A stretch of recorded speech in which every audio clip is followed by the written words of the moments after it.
A brief history of humanity. Look at your hands. Go on. Really look at them. These hands, capable of creating art, building wonders, and holding a loved one, are the product of an unbroken chain stretching back millions of years. The story of these hands, of your mind, of us, is the greatest story ever told. It's a story of survival against impossible odds, of brilliant innovation, and of the unquenchable human spirit that refuses to accept defeat, even when the odds seem insurmountable. Today, we embark on that journey together. From the first hesitant steps on two legs across an ancient African savanna to the digital glow of the screen in front of you right now. This isn't a dry history lesson filled with memorization and dates. This is our family story, the biography of our species, written in bones and blood and breathtaking perseverance. And by the end, you'll see yourself and our world in a completely new light. Our journey begins not in a classroom or museum, but in the dust of Africa, where the first chapters of our story were written in footprints that hardened into stone. These weren't just steps. They were declarations that something new had entered the world, something that would one day wonder at the stars and ask why. Let's begin at the beginning, when our ancestors were barely recognizable as the beings we would become. The dawn of humanity. Our story doesn't start with people. It starts in a world you and I would barely recognize. A world that would seem alien and hostile to our modern sensibilities. A world of giant beasts and dense forests, where survival meant constant vigilance and adaptation. Around 85 million years ago, during the late Cretaceous period, when dinosaurs still roamed and dominated every ecosystem, a new kind of mammal appeared. Small, resourceful, and destined for greatness in ways that would have seemed impossible to predict. The first primates. For tens of millions of years, they thrived in the shadows of giants, developing traits that would eventually define us. But the moment that truly defines our lineage happened much later, in a period of profound change. Imagine the world between 6 and 7 million years ago, when the climate was shifting and forests were giving way to grasslands. A great evolutionary schism was taking place, a fork in the road of life that would determine the fate of entire branches of the family tree. Two paths diverged in the great forest of life, and the choice made then echoes through every generation that followed. One would lead to our closest living relatives, the chimpanzees and bonobos, creatures of remarkable intelligence who would remain in the trees. The other path, the one less obvious, the one that required boldness and adaptation, would lead directly to you. One of our earliest known ancestors on that path was a creature scientists call Sahelanthropus, discovered in the scorching deserts of Chad. And this remarkable being did something revolutionary, something that would fundamentally alter the trajectory of life on Earth. It stood up and walked on two legs, a posture we call bipedalism.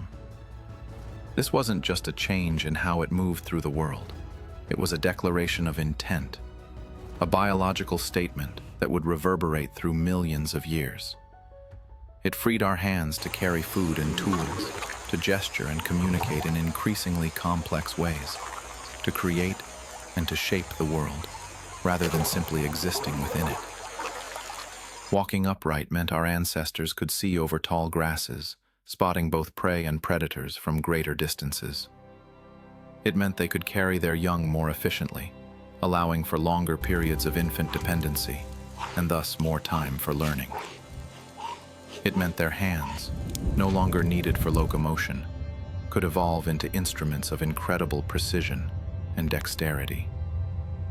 Every sculpture, every written word, Every tool ever made traces its lineage back to that moment, when an ancient ancestor first stood upright and looked at the horizon with newly freed hands. Fast forward through a few million years of slow, grinding evolution, where countless generations lived and died, each one slightly different from the last.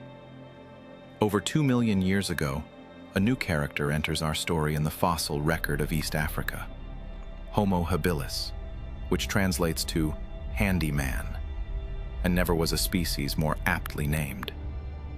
This wasn't just another ape stumbling through the savanna. This was the first member of our very own genus, Homo, the lineage that would eventually produce every human being who has ever lived. And they lived up to their name in ways that still astound researchers today. In East Africa, 2.6 million years ago, something extraordinary happened that represents nothing less than the birth of technology itself. One of our ancestors picked up one stone and deliberately struck it against another, creating a sharp edge through intentional action rather than accident. They had observed, they had planned, and they had executed a multi-step process that required foresight and understanding of material properties. It doesn't look like much now, does it, when we hold a replica in our hands? A simple, sharp rock, crudely flaked on one side, rough to the touch. But this was not merely a rock anymore. This was the first piece of technology, the first human-made object, designed with purpose and intention. This was humanity's first technological revolution, as significant in its time as the invention of the printing press or the computer. This was the smartphone of its day, a tool that unlocked a new world of possibilities that had previously been inaccessible, allowing our ancestors to butcher meat more efficiently, process tough plant foods, dig for roots and tubers, and defend themselves against threats. But don't for a second think these early relatives were just brutish cavemen grunting at each other without sophistication. We now know that even our cousins, the Neanderthals, had developed counting abilities and mathematical understanding around 50,000 years before the Common Era. They weren't just surviving day to day without thought for the future. They were thinking, analyzing, quantifying their world in ways that required abstract reasoning. And even more profoundly, the earliest hominins showed clear signs of culture, that uniquely human trait of passing down accumulated knowledge. They weren't just acting on pure instinct like other animals. They were teaching each other, passing down knowledge from one generation to the next, creating traditions and techniques that improved with each retelling. That is the hallmark of a complex society, the very foundation of everything we've built since, from oral traditions to written language to the internet. So, picture it now. Close your eyes and imagine. 300,000 years ago, on the vast African savanna, where the grass stretches to the horizon and acacia trees dot the landscape, our ancestors, a small band of the first anatomically modern humans, Homo sapiens, our direct ancestors from whom every person alive today descends, gathers as dusk falls and the sky explodes with color. They look up at that sky, at the same brilliant stars you can see on a clear night, light that has traveled for years to reach their eyes. And for the first time, in their newly evolved brains with their expanded frontal lobes, a spark of wonder ignites that is distinctly human. Who are we in this vast cosmos? What is this place we find ourselves in? Where did we come from? And where are we going? The great human question, the one that drives all philosophy and science, had been asked for the very first time. But this was just the dawn, the earliest glimmers of light before the sun breaks the horizon. A smarter, more adaptable, and infinitely more curious version of us was about to not just inherit the world, but conquer it in ways that would have seemed like magic to those first questioners. Hunter-gatherers and the birth of culture.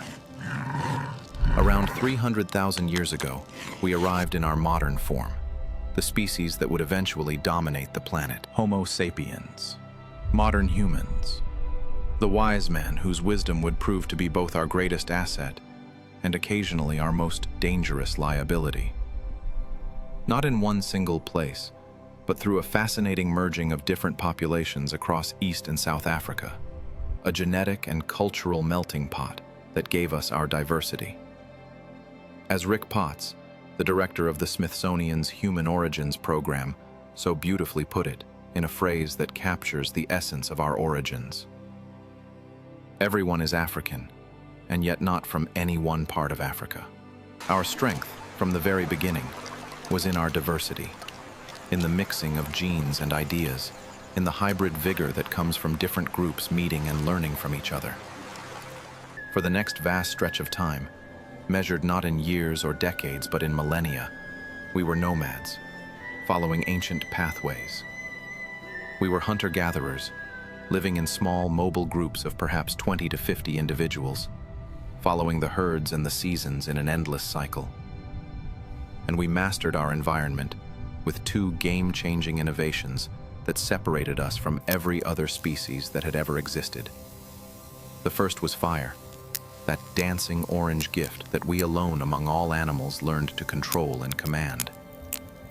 The controlled use of fire, perhaps as early as 1 million years ago by our ancestor Homo erectus, changed everything about how humans could survive. It provided warmth against the biting cold of the ice ages that periodically gripped the planet. It offered protection from nocturnal predators whose eyes would gleam in the darkness just beyond the circle of light. But most importantly, it gave us something that no other species possessed: the kitchen.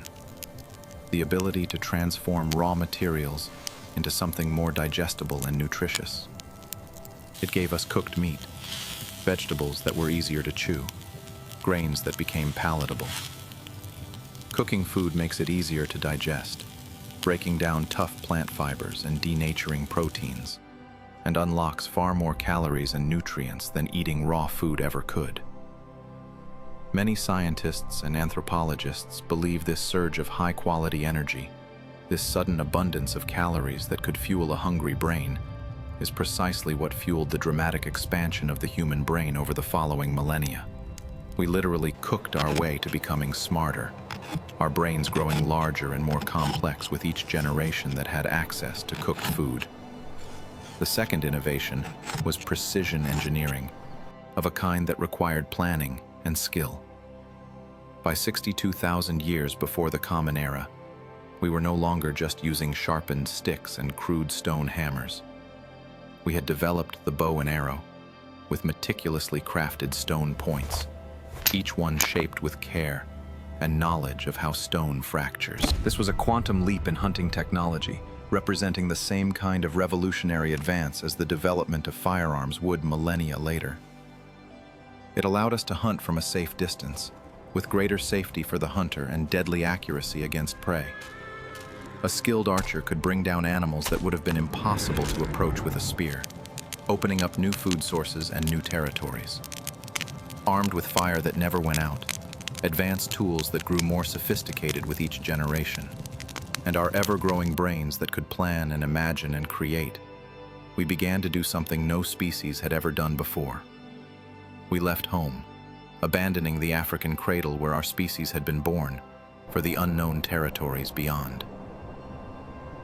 During the last ice age, when glaciers covered much of the northern hemisphere and sea levels dropped dramatically, driven by curiosity and the need for resources as populations grew, modern humans began migrating out of Africa in waves.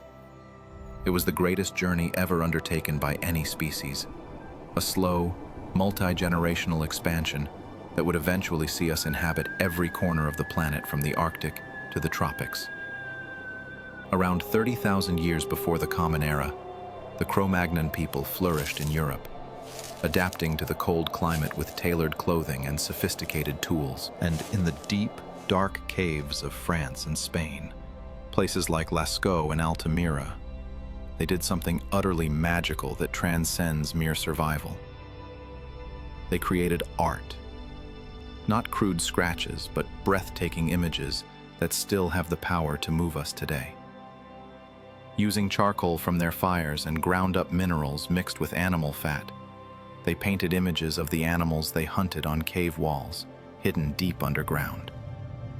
mammoths with curved tusks, bison with lowered heads ready to charge, horses running in herds across the stone canvas. These weren't just decorations to brighten up their living spaces. They were expressions of awe, of the human need to capture and preserve the world around them. Perhaps they were spiritual rituals, attempts to ensure successful hunts through sympathetic magic. Perhaps they were ways of teaching young hunters what animals looked like and how they moved. Perhaps they were simply art for art's sake, the first stirrings of aesthetic appreciation. Whatever their purpose, they were the birth of human culture in its most sophisticated form. Proof that our ancestors were people like us, with inner lives and imaginations. Our expansion across the globe was relentless, driven by curiosity and necessity in equal measure. Around 25,000 years before the Common Era, during a time of lower sea levels when land bridges connected continents that are now separated by water, we crossed the Bering Strait, walking from Asia into the Americas on land that is now deep beneath the ocean. And from there, we pushed south, generation after generation, each one moving a little further into unknown territory. Wave after wave of pioneers crossed deserts and mountains, forests and plains, adapting to each new environment they encountered. By 10,000 years before the Common Era, humans had reached the southernmost tip of South America, a place called Tierra del Fuego, the land of fire that represented the end of the world to its first inhabitants. We had conquered the globe in less time than it takes a mountain range to form, spreading across every habitable continent with astonishing speed. And as we spread across the world like water finding every crack and crevice, so did our voices, diversifying and changing. Linguists now believe that the more than 5,000 languages spoken today may have all evolved from a single original tongue, a concept known as monogenesis that suggests all human language has a common ancestor, a single mother language spoken by our African ancestors in the deep past that fractured and evolved as we scattered across the earth, changing with each generation and each new environment. Every word you speak, in whatever language, traces its lineage back to those first human conversations around African campfires. For hundreds of thousands of years, this was our way of life, the only life our species had ever known. We were wanderers, living in harmony and in conflict with nature, part of the ecosystem rather than separate from it. But a revolution was coming, a change so profound it would rewrite our relationship with the planet forever and set us on the path to civilization. It wouldn't happen with a spear or an arrow, wouldn't come through violence or conquest. It would come through patience and observation, through a single, humble seed planted in the earth and tended with care. The agricultural revolution. Imagine this for a moment. Put yourself in the mind of someone living 10,000 years ago. For your entire existence, for all of your ancestors' existence stretching back millions of years, food was something you found, not something you made. You chased it across vast distances.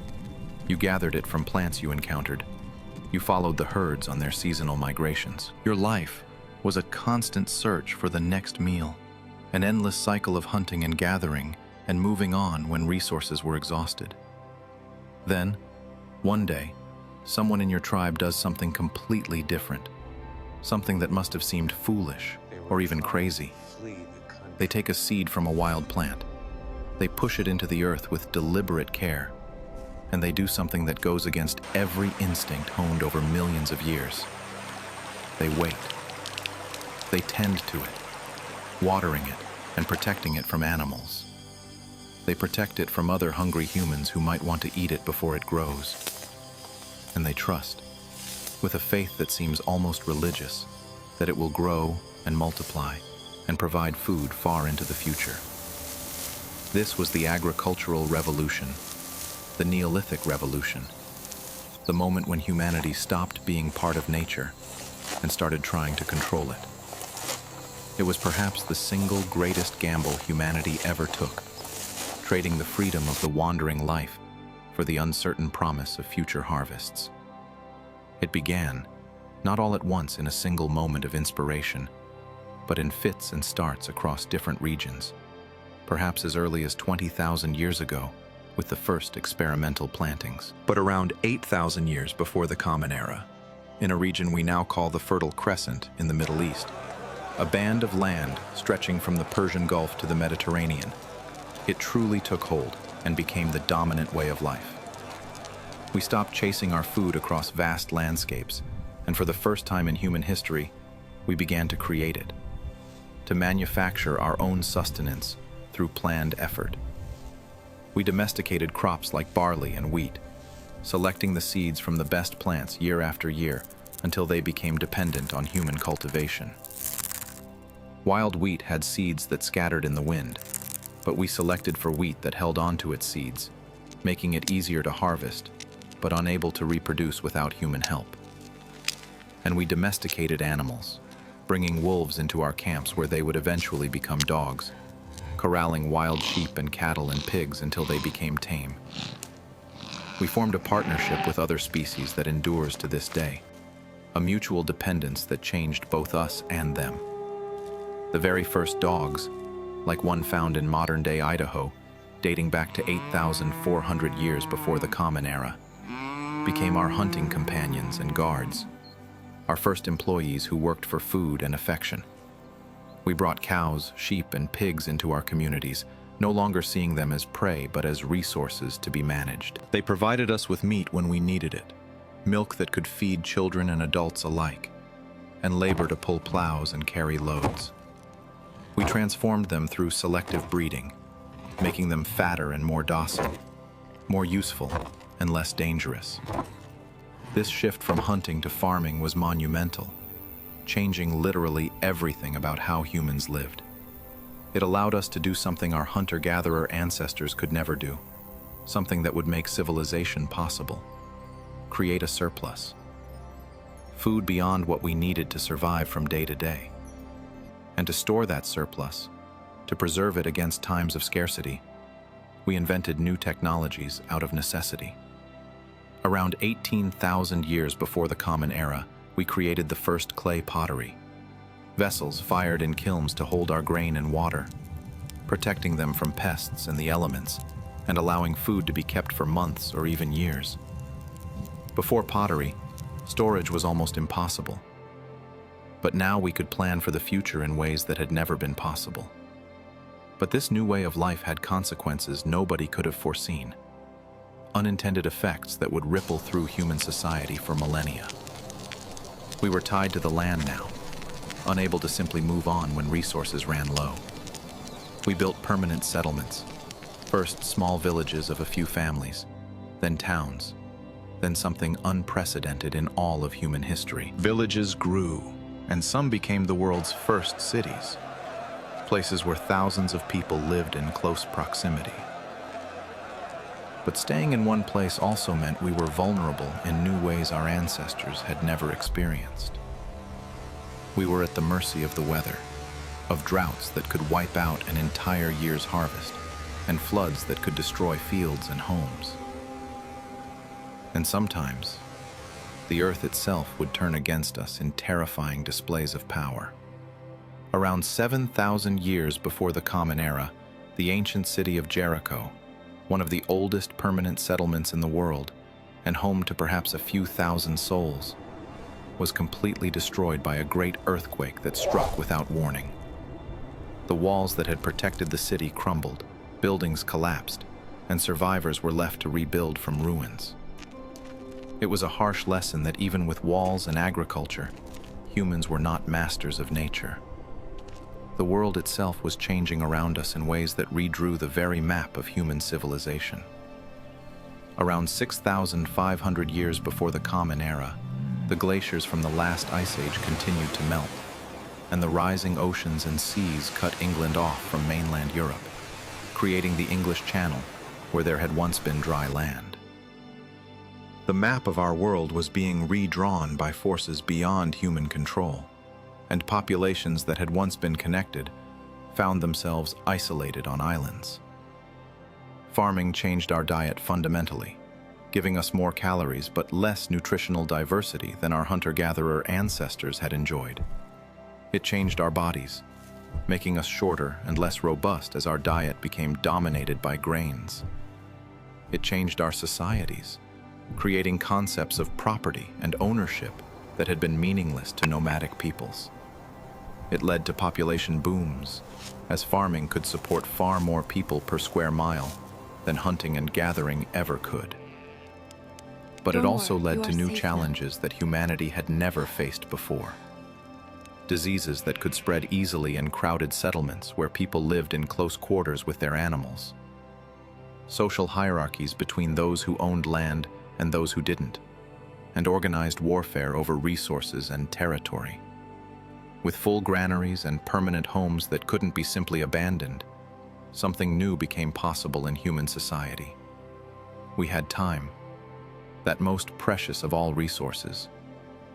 Time to think about things beyond survival, to specialize in tasks other than finding food. People could become priests who tended to the spiritual needs of the community, soldiers who defended against threats, artisans who created beautiful and useful objects. And when people gather in one place for a long time, when they accumulate knowledge and resources and population, they don't just build homes and granaries. They build something far more complex and enduring. Civilizations, with all their splendor and all their problems. The rise of ancient civilizations. The agricultural surplus was like a coiled spring of human potential, compressed and waiting to be released. And between 3,500 and 3,000 years before the Common Era, in Mesopotamia, the land between the Tigris and Euphrates rivers in what is now Iraq, that spring was released with explosive force.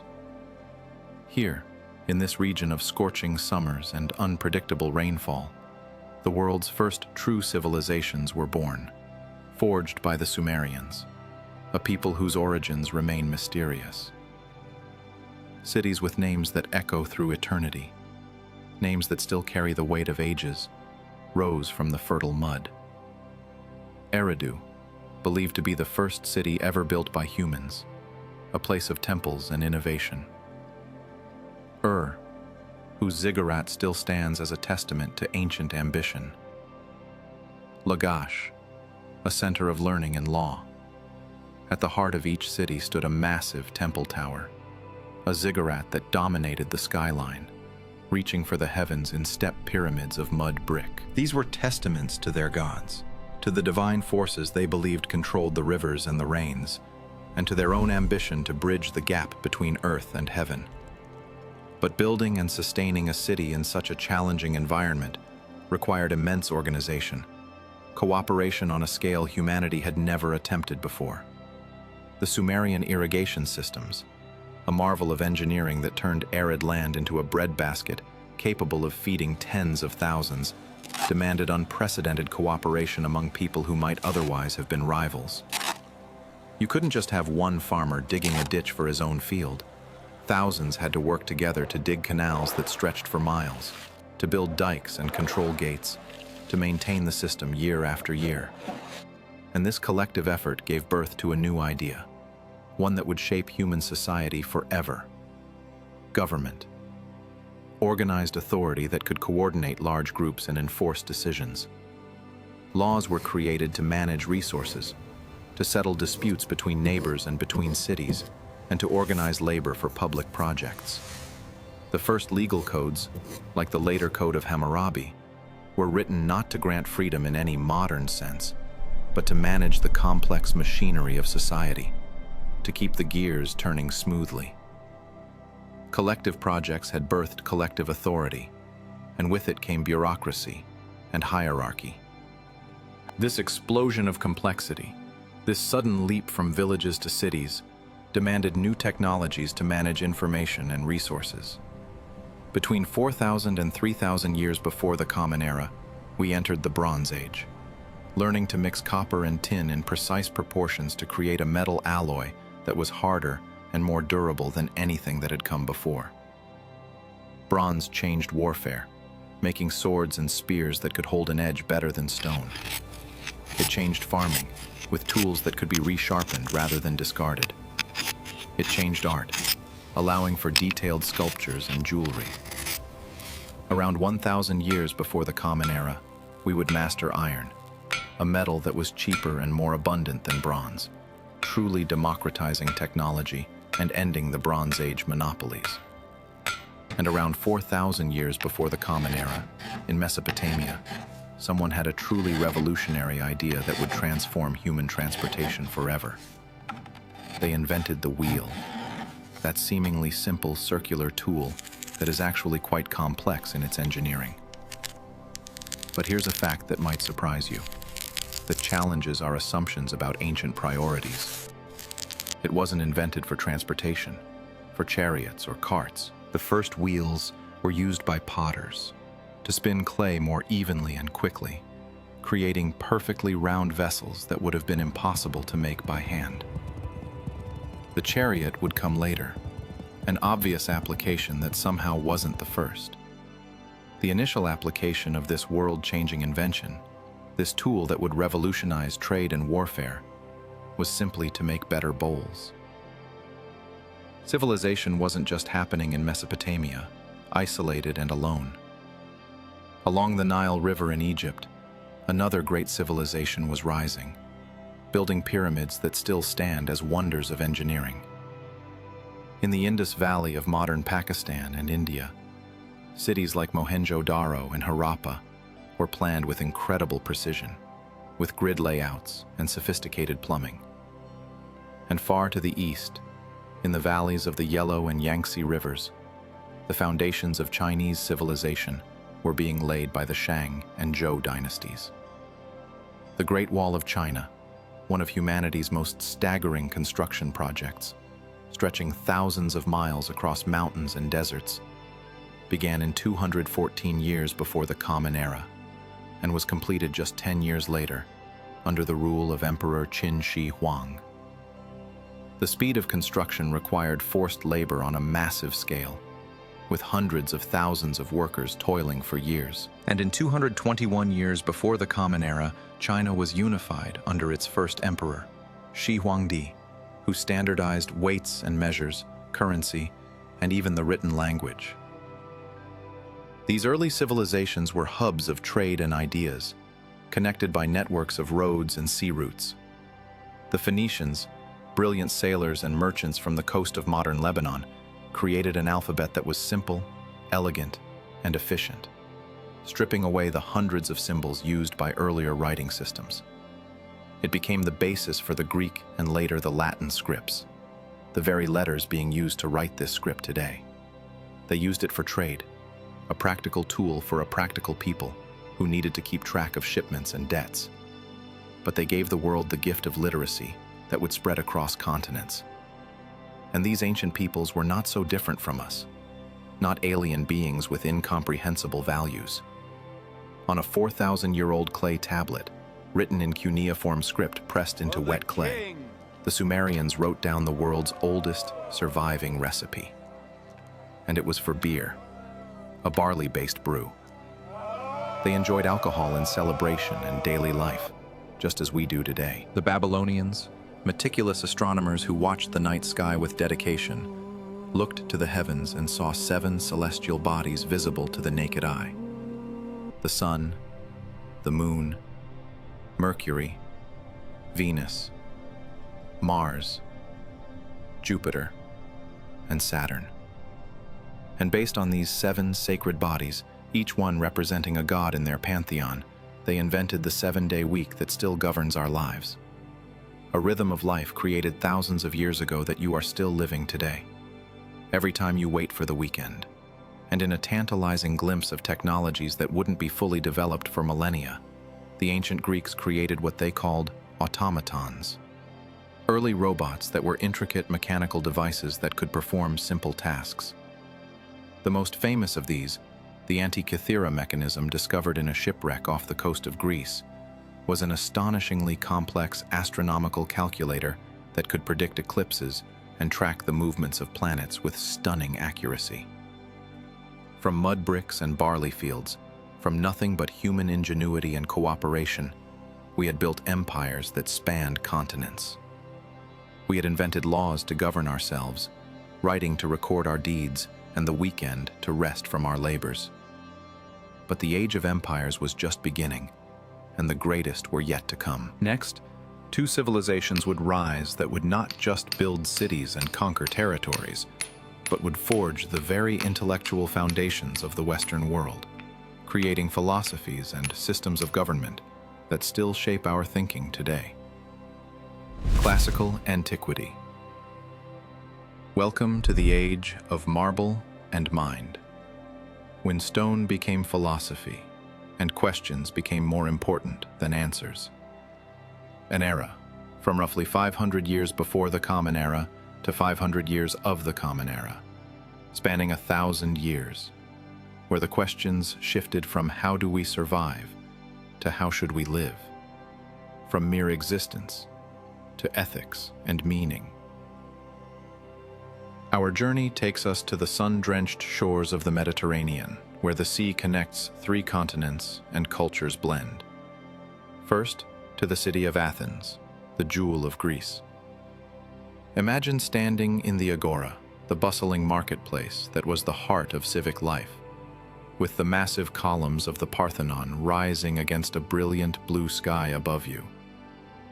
Here, merchants from 3 continents, from Africa and Asia and Europe, trade goods, exotic spices and fine cloth, but more importantly, they trade ideas and philosophies. And in this city of white marble and olive groves, in the year 508 years before the Common Era, a radical new concept was instituted by the reformer Cleisthenes. Demokratia. Democracy. The rule by the people themselves. The idea that ordinary citizens, not just kings or priests or wealthy aristocrats, should have a say in their own destiny, was revolutionary. It was messy, filled with passionate debates, and sometimes descending into mob rule. It was chaotic, with decisions made by thousands of men gathered in assembly. But it was revolutionary, a concept that would inspire reformers and rebels for thousands of years to come. At the same time, just across the sea in Italy, another great power was being born, from different values. In 509 years before the Common Era, the people of Rome expelled their last king, a tyrant named Tarquin the Proud, and founded the Roman Republic. They built a society based on law rather than the whim of kings, on duty to the state above personal ambition, and on military might that would eventually conquer the known world. The Roman Republic would last nearly 500 years before internal conflicts and ambitious generals tore it apart.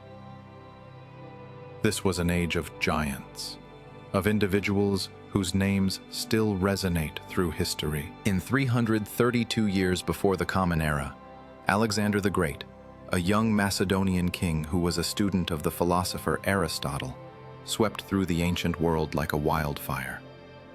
He conquered Egypt and founded the magnificent city of Alexandria at the mouth of the Nile, which would become the intellectual capital of the world for centuries.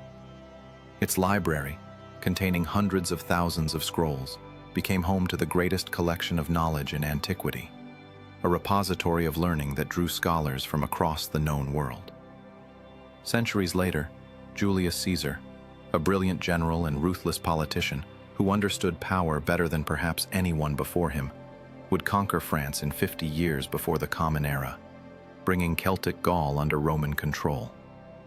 Just 5 years later, in 45 years before the Common Era, he would become the dictator of Rome, accumulating power that no single man was supposed to hold in the Republic, paving the way for the end of republican government. In 27 years before the Common Era, his adopted son, Octavian, who would take the name Augustus, meaning the revered one, would become the first Roman emperor, ushering in 2 centuries of relative peace and prosperity, known as the Pax Romana, the Roman peace. Rome's legions were relentless, disciplined fighting machines that conquered with clockwork precision.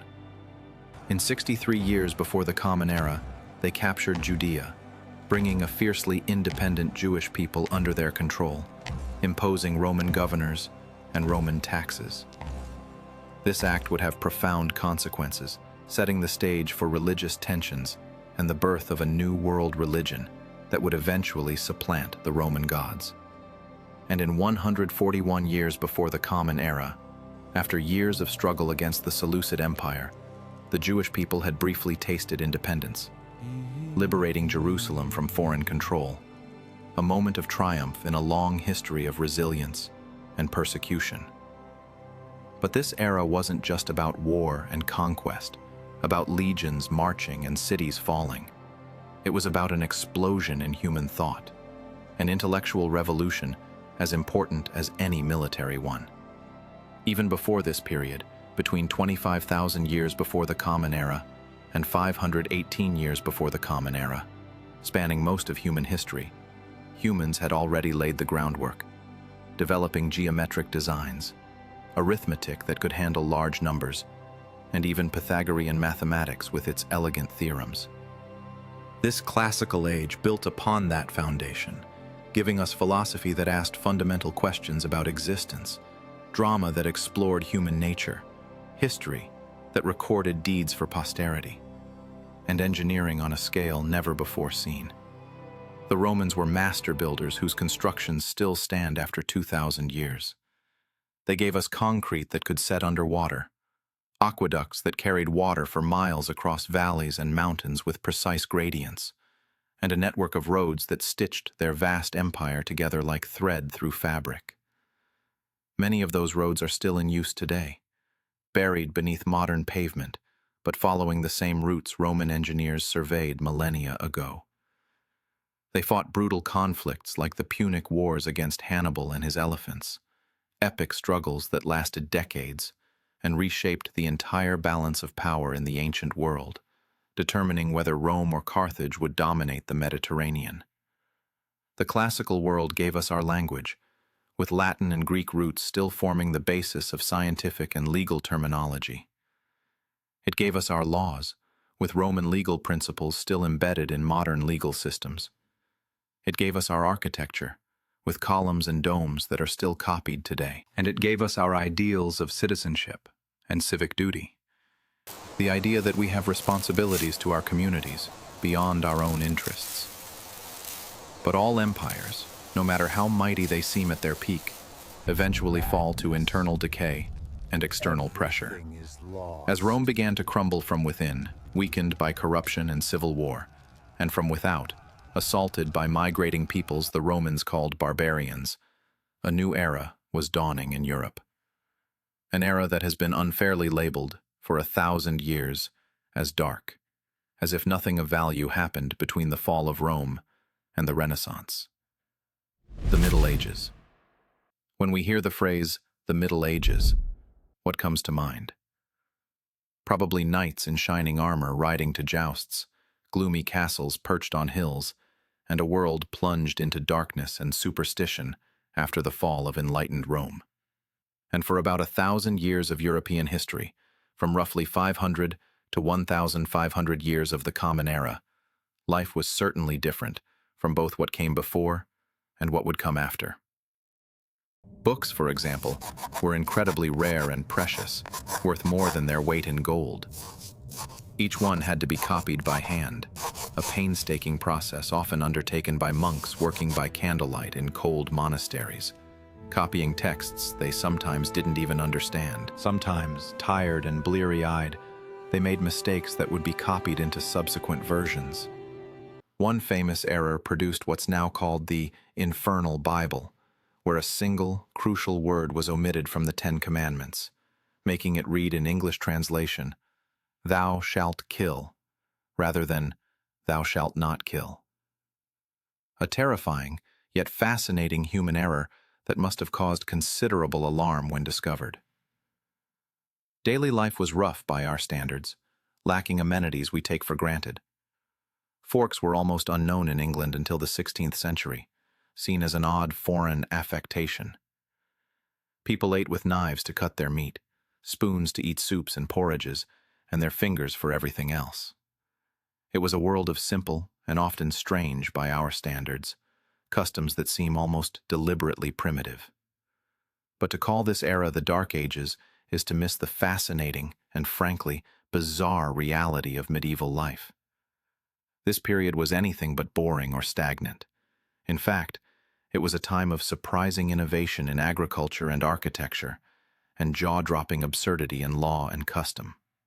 For instance, in medieval Europe, animals could be arrested, charged with crimes, and put on trial in a human court, with all the formality of a trial against a person. There are documented cases in legal records of pigs being tried for murder after killing a child, or horses being sentenced to death by hanging for killing a person in what we would call an accident. Imagine a courtroom, with solemn judges in flowing robes, listening to testimony against a confused farm animal standing in the defendant's spot. It perfectly captures the era's strange blend of rigid legalism and deep superstition, the attempt to impose human law on nature itself. The economy was also completely alien to us, valuing things we consider common and ignoring things we prize.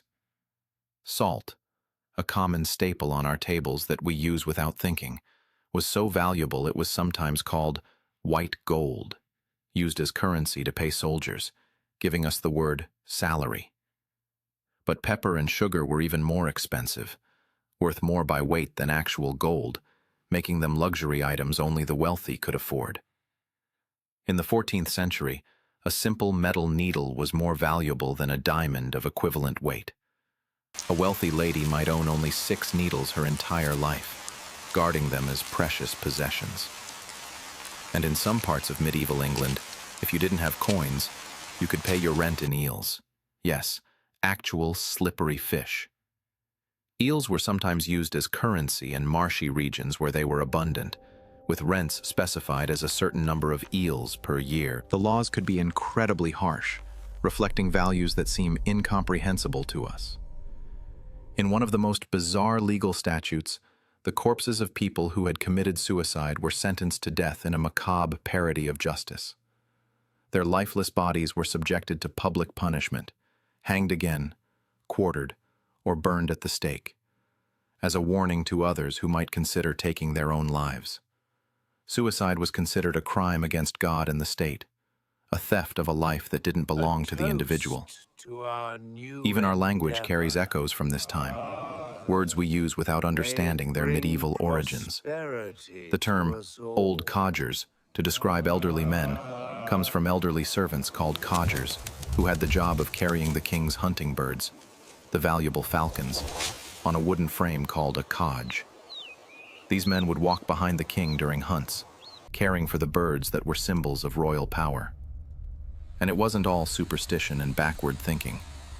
Medieval England had a surprisingly modern secret service, founded by King Henry VIII in the early 1500s to spy on his enemies, both foreign and domestic. His spies often posed as painters, traveling the courts of Europe with their brushes and canvases, gathering intelligence while pretending to capture a nobleman's likeness for a portrait. It was clever cover, allowing them access to palaces and private conversations. So, the Middle Ages were not dark in the sense of being devoid of light or innovation. They were a complex tapestry of faith that built soaring cathedrals, fear of disease and damnation, innovation in agriculture and technology, and absurdity in law and custom. A bridge between the ancient world and the modern one, preserving classical knowledge while adding their own contributions. And as this 1,000-year period came to a close, as feudalism began to break down and trade increased, a new light was beginning to dawn in Italy. A light that would trigger a rebirth of art, inspired by classical models, science based on observation, and humanism that put human beings back at the center of philosophical inquiry and launch us into the modern age. Renaissance and Enlightenment. The year is 1400, the dawn of a new century that would see unprecedented change. For centuries, Europe had looked inward, dominated by feudalism, where peasants were tied to the land and the singular authority of the church dictated both law and thought.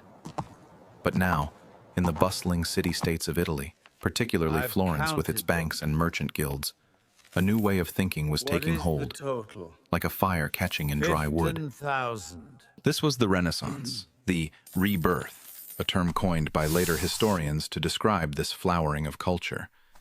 It marked the end of the Middle Ages, not with a war or a king's decree, but with a profound shift in perspective, in how humans saw themselves and their place in the cosmos. Humanity began to look back, not to the immediate past of medieval scholasticism, but to the glories of ancient Greece and Rome that seemed like golden ages of learning. They rediscovered classical philosophy in dusty manuscripts, ancient art in ruins and excavations, and classical science in Arabic translations that had preserved knowledge lost in Europe. And in doing so, they put human beings back at the center of the universe, both literally in art with human figures dominant, and philosophically, with human reason valued. This cultural explosion was fueled by powerful patrons like the wealthy Medici family of Florence, bankers who became de facto rulers. They sponsored brilliant artists and thinkers, unleashing a wave of creative genius the world had never seen concentrated in one place and time. Minds like Filippo Brunelleschi, who engineered the magnificent dome of the Florence Cathedral, using techniques lost since Roman times, solving an engineering problem that had stumped others for decades. And artists like Michelangelo, who carved marble as if it were clay and painted the Sistine Chapel ceiling, and Leonardo da Vinci, the universal genius who was artist, engineer, and scientist, who captured the beauty of the human form with breathtaking realism based on his anatomical studies. This was a time of intense rivalry and ambition between cities. The cities of Florence and Rome, though both epicenters of this rebirth and both Italian, were fierce competitors, each trying to outdo the other in splendor and influence, commissioning ever more elaborate artworks and buildings. The competition drove artists to greater heights, as patrons demanded works that would surpass those of rival cities. But the Renaissance was also an era with social rules that seem bizarre to us now, reflecting values very different from our own. A man was considered too immature for marriage before the age of 30, expected to establish himself financially first, while a young woman could be married off at 17 or even younger, often to much older men. And a woman's place was strictly defined by custom and law, with activities regulated in ways that seem absurd. They were permitted to play string instruments like the lute or harp, suitable for gentle feminine hands, but not wind instruments like the flute or trumpet, because it was believed that puffing out their cheeks made their faces look weird and unladylike. Even more strangely, women were forbidden from looking at themselves in a mirror in front of a window, out of a belief that their reflection might be seen by men passing by outside and rouse sinful desires in them, driving them away from God. This new focus on human potential and direct observation rather than relying solely on ancient authorities paved the way for the next great intellectual leap, the scientific revolution. A new generation of thinkers insisted that the world could be understood not just through faith and scripture, but through reason, experimentation, and mathematics, through direct investigation of nature. Leaders like Nicolaus Copernicus, who placed the sun at the center of the solar system rather than the earth, though he waited until his deathbed to publish for fear of religious persecution. Galileo Galilei, who peered through a telescope he had improved and shattered the old view of the heavens, seeing moons orbiting Jupiter and proving that not everything orbited Earth. And Isaac Newton, who in a flash of genius captured the laws of planetary motion in elegant mathematical equations that could predict the movements of celestial bodies with stunning accuracy.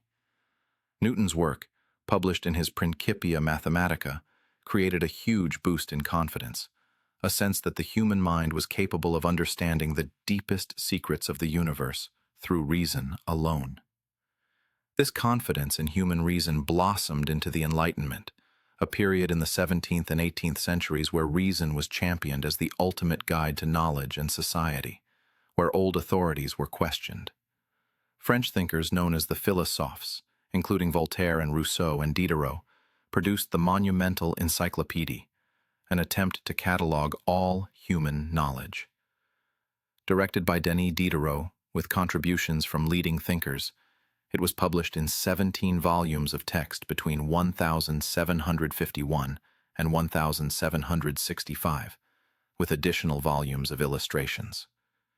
It was an attempt to gather all human knowledge in one place, accessible to anyone who could read, a testament to the power of information and the belief in progress. The defining phrase of this era, the statement that captured its essence, came from the philosopher René Descartes. Cogito, ergo sum. I think, therefore I am. This simple statement became the foundation of modern Western thought, the idea that our own consciousness, our own ability to reason and think, is the starting point for all knowledge, the one thing we cannot doubt. The Enlightenment even changed how people thought about God and religion, moving away from traditional Christianity. Many intellectuals embraced deism, the belief in a God who was like a master clockmaker, the architect of nature's wonders, who created the universe with all its intricate mechanisms, set it in motion with perfect natural laws, and then stepped back to let it run on its own without further interference. God became more abstract, more distant, less involved in daily miracles and more a first cause. Humanity had been reborn intellectually and culturally. We had rediscovered our classical past and learned from it, and armed ourselves with reason and science as tools to understand the world. And we were about to use that new power to unleash a force that would reshape the entire planet, build and destroy empires at a terrifying speed, and change the very nature of human existence in ways both wonderful and terrible. The age of the machine was coming, bringing with it pollution and progress in equal measure. The Industrial Revolution. For all of human history, from the first stone tool chipped in Africa to the Renaissance masterpiece painted in Italy, the limit of our power was the strength of our own muscles, or the muscles of the animals we domesticated like horses and oxen. But in the second half of the 18th century, starting in Great Britain with its coal mines and textile mills, humanity smashed through that limit forever. This was the Industrial Revolution, the transformation from hand production to machine production. It didn't begin with a battle or a declaration, with fanfare or ceremony. It began with the rhythmic clatter of machines and the hiss of steam, sounds that had never been heard before in human history. Imagine the thunderous roar of the first steam engines, massive iron beasts belching black smoke into gray skies. These were the new gods of the industrial age, forged of iron and fed by coal dug from deep mines. And they offered humanity near limitless power, beyond anything muscles could provide. The impact was almost instantaneous and utterly staggering in its magnitude. In the textile industry, which was transformed first, mechanized cotton spinning increased the output of a single worker by a factor of around 500 compared to traditional spinning wheels. The power loom, invented by Edmund Cartwright, was 40 times more productive than a human weaver working at a hand loom. The cotton gin, invented by Eli Whitney in America, which removed seeds from raw cotton, increased productivity by a factor of 50, making cotton processing economical on a massive scale. This wasn't just improvement or incremental progress. It was a complete transformation of how goods were made. The steam engine itself became dramatically more efficient through successive improvements by engineers like James Watt. Later versions used just 1/5 to 1/10 the fuel of earlier versions, making it practical for everything from pumping water out of flooded mines to powering factories full of machines and, eventually, transportation across land and sea. The steam locomotive and the steamship didn't just make travel faster, they shrank the world, connecting cities and continents in ways that were previously unimaginable. Journeys that had taken months by sailing ship now took weeks, and journeys that had taken weeks by horse now took days. This revolution was built on new materials and new processes for working with them. The substitution of coke, made from coal, for charcoal in iron production drastically lowered costs, making iron cheap enough to use for everything from bridges to buildings. Hot blast technology, developed in 1828 by James Beaumont Nielsen, made furnaces even more efficient by preheating the air blown into them. And the rolling mill was 15 times faster than a blacksmith hammering wrought iron by hand, producing uniform bars and sheets. Steel, once a rare luxury reserved for swords and special tools, would soon become the skeleton of our modern world, used for railroads and skyscrapers. Communication also took a quantum leap with new technologies. The telegraph, developed by Samuel Morse and others, allowed messages to cross continents in an instant, rather than taking weeks by mail coach. The world was becoming smaller, faster, and louder, connected by wires that carried electricity and information. But this new world came at a tremendous human cost that is often overlooked in celebrations of progress. The artistic sketch of this era is one of thousands of workers streaming into massive factories at dawn, temples of iron and coal that would reshape humanity's relationship with nature and time itself.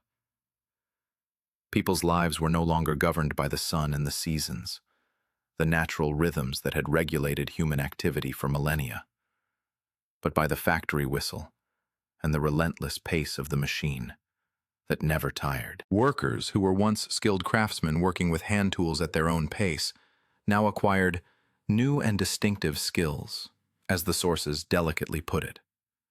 They became machine operators, subject to the harsh discipline of the factory floor, where being late meant lost wages and mistakes could mean injury or death. Cities exploded in size almost overnight, becoming crowded, unsanitary, and dangerous places. London's population grew from 1 million in 1800 to over 6 million by 1900. A new social order was created, with a wealthy class of factory owners and investors living in comfort, and a vast industrial working class living in tenements and working long hours for low wages. Children as young as 5 or 6 worked in factories and mines, their small size making them useful for certain tasks. The Industrial Revolution gave us the modern world we live in today, our cities, our technology, our global economy built on manufacturing and trade. But it also unleashed immense social upheaval, environmental destruction, and inequality. And it set the stage for conflicts on a scale humanity had never before witnessed, as industrialized nations turned their factories to producing weapons. The 20th century was dawning, and the machines we had built would soon be turned to the terrible art of war, to killing on an industrial scale. The modern era, the 20th century. The 20th century, the 1900s.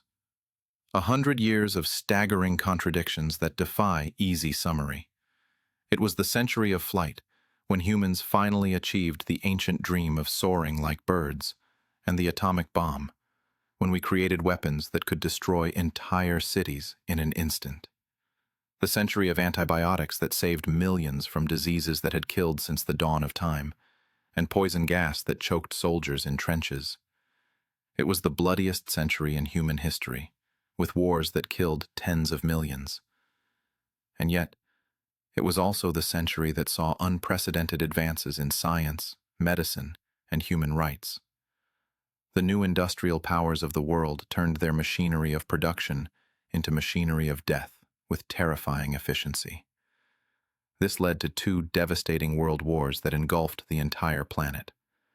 The scale of the conflict was inhuman, beyond anything that had come before.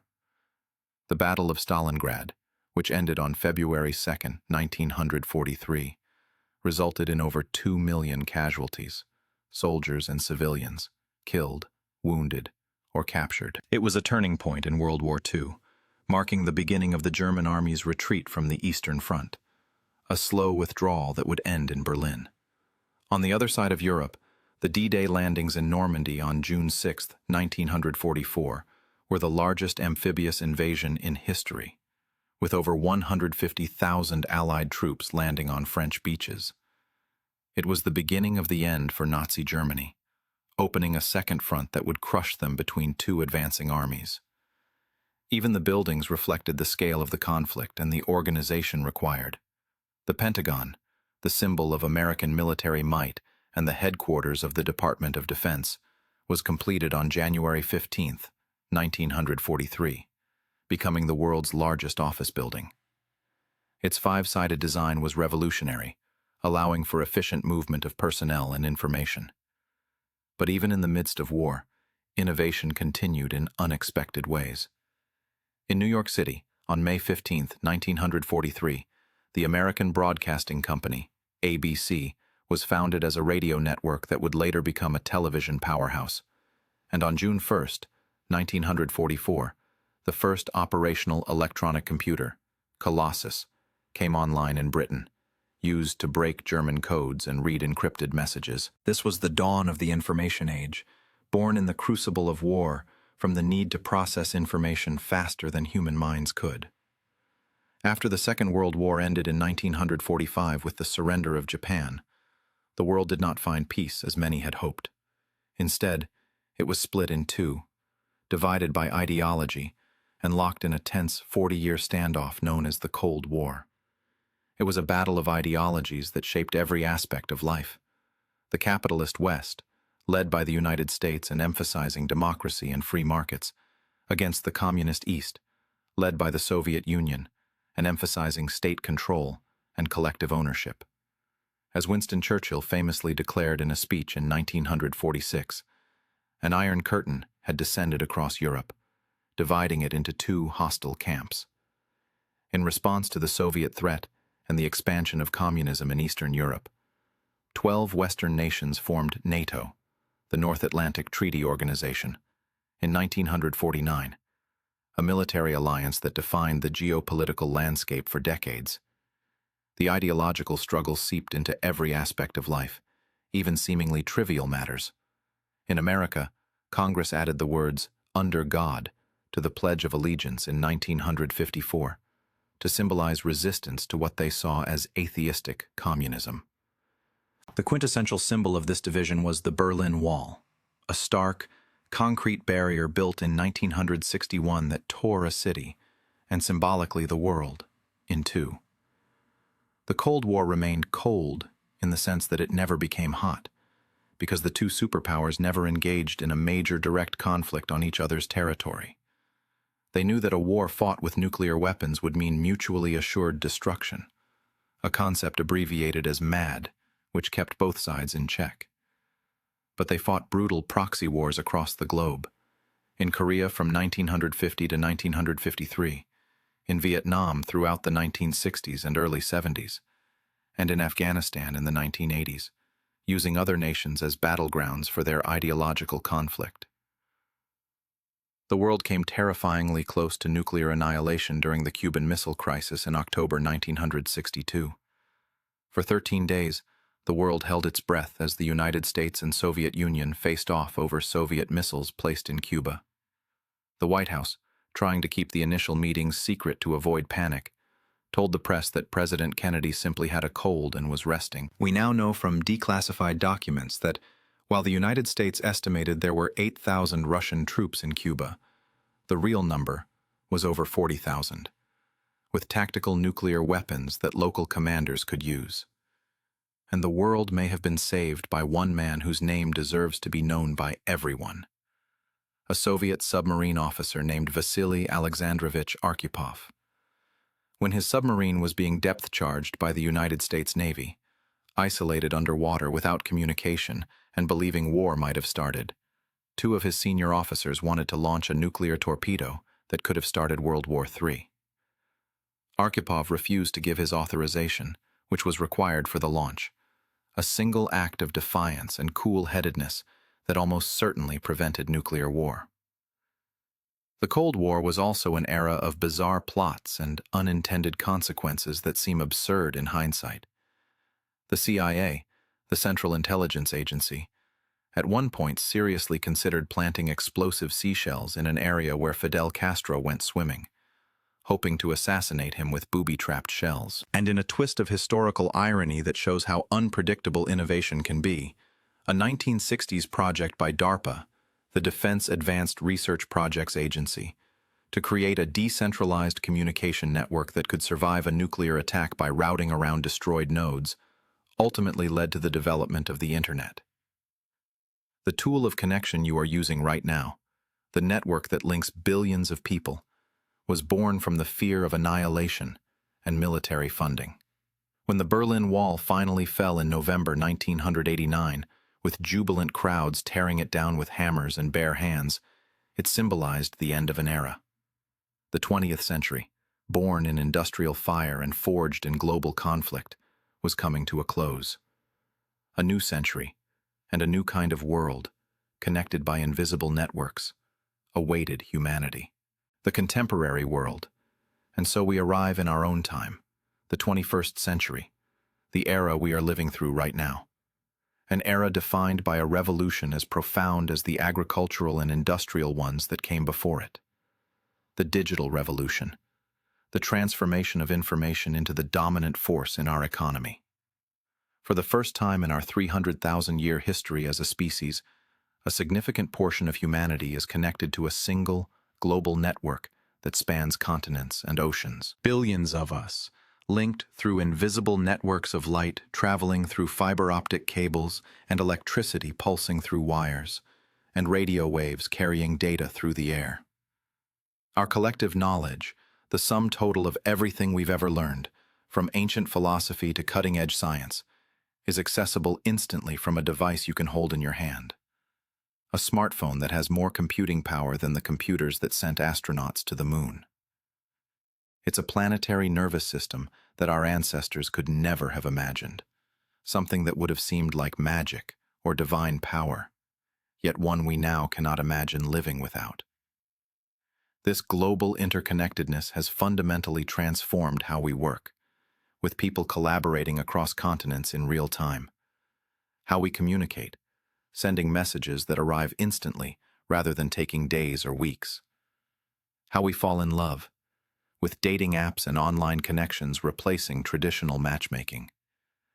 And how we fight our wars, with drones controlled from thousands of miles away and cyber attacks that can cripple infrastructure without firing a shot.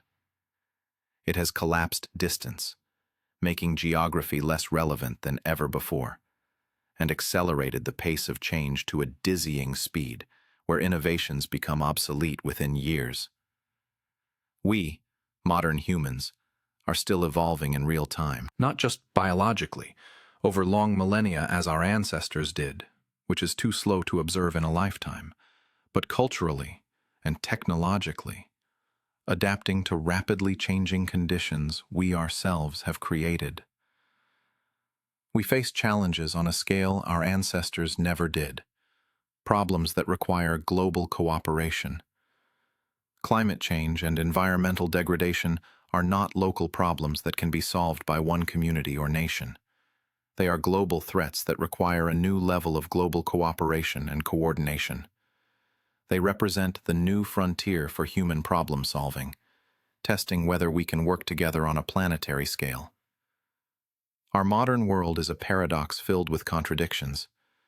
We are more connected than ever before, able to communicate with anyone, anywhere, instantly. Yet many report feeling more isolated and lonely than previous generations. We have access to more information than any humans in history, more than all the libraries of the ancient world combined. Yet we struggle to agree on basic facts, as misinformation spreads as quickly as truth. We have created societies of unprecedented wealth, with technologies that seem miraculous, yet deep inequalities persist, both within nations and between them. The journey from the savanna to the screen has been long and fraught with peril at every step. We have overcome ice ages that covered continents in ice, famines that killed millions, plagues that wiped out large portions of populations, and wars that threatened our very existence. Each era presented its own unique challenges, threats that seemed insurmountable at the time, and each time we adapted through innovation and cooperation. We innovated, creating new tools and new solutions. We survived when other species did not. And now, the challenge is in our hands, the current generation's responsibility. What will be the defining story of our century? The story future historians will tell about us. Will it be one of division and conflict, fueled by ancient tribal instincts amplified by new technology that spreads hatred as easily as hope? Or will it be one of unity and progress, where we use our incredible tools of connection to solve the great problems of our time and create a better world for future generations? The story is not over, still being written day by day. We are writing the next chapter right now, with every choice we make, every action we take. Epilogue: Humanity's Journey Forward. So, look at your hands again. Really examine them. In them, you hold the legacy of 7 million years of evolution and struggle.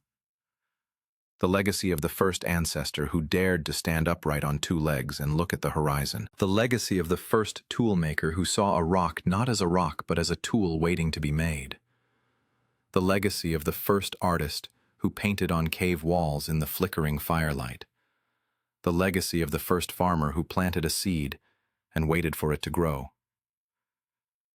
The legacy of the philosopher in Athens asking questions about the good life. The legacy of the engineer in Rome building aqueducts that still stand. The legacy of the monk in his candle-lit cell preserving knowledge through dark times. The legacy of the scientist who dared to look through a telescope and challenge accepted truth. The legacy of the factory worker whose labor built the modern world. The legacy of the soldier who fought for freedom. And the legacy of the programmer who wrote the first lines of code for the internet that connects us all. Our 300,000-year journey as Homo sapiens, from African plains to every corner of the globe, reveals our species' most defining characteristic: our remarkable adaptability, our ability to change ourselves to fit new circumstances. But it also reveals recurring patterns in human behavior. We are creators and destroyers, building civilizations and tearing them down. We are cooperative and we are competitive, working together but also fighting each other. We are capable of breathtaking acts of kindness and compassion, and shocking acts of cruelty and violence. As the Smithsonian's Human Origins program reminds us, humanity did not arise in a single time and a single place, from one group in one location. We are the product of diverse groups mixing genes, tools, and ideas across a continent over thousands of years. That process never stopped at the borders of Africa.